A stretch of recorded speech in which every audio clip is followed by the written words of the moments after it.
Okay, I've had some people ask me some questions about what I do in the spring to get the jet ski ready for the summer. And it's not a lot you have to do. So one of the first things I do is put the battery back in. Keep it on a maintainer through the winter. Anyway, take the battery, I've already done it. I take the battery and hook it back up. Reattach. There's a vent here you have to reattach.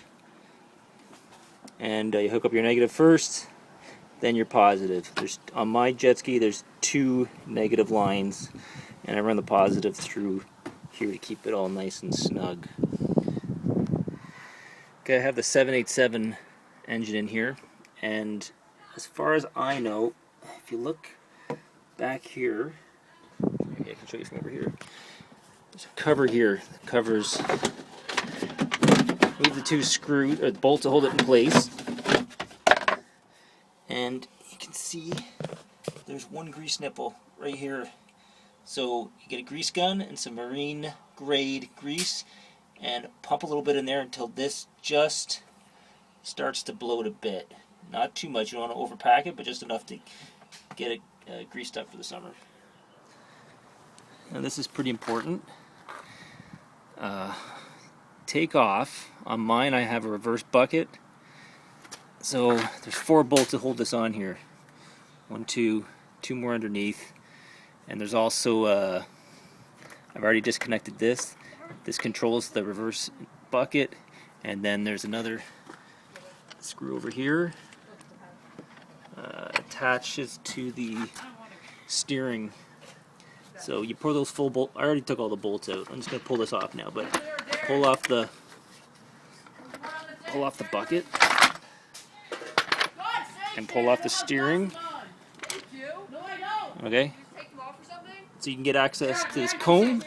So on the top of this cone, the back of the impeller here, there is a Allen key hole you can access to put the oil in. You gotta make sure this oil is topped up. It's a special oil you need to get. You need a 3/16 Allen key, and you're gonna unscrew this bad boy here, okay, and check the level in there. Top it up with the correct oil. I'll show you. Jet pump synthetic oil. You know you got the right stuff because it absolutely stinks. Anyway, I'm just gonna top it up this year. Last year I unscrewed these 3 bolts and I drained all the oil out. This year I'm just gonna top it up. Next year I'll drain and replace it all again. So the very last thing I'm gonna do before I drop it in the lake is I'm gonna fire it up and let it run for a couple minutes and make sure it's gonna work once I put it in the water. But the correct way of doing this is to start the motor.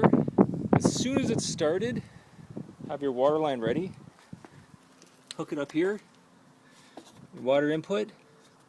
Okay, let it run. It's going to smoke a lot at first because of all the fogging you've got in the motor from the storage spray from over the winter. Don't let it run for more than a couple minutes, and when you go turn it off, disconnect the water first, then shut it off right away. You don't want the water pressure on there without it running. Okay, that's it. So that's all I do. It's pretty easy.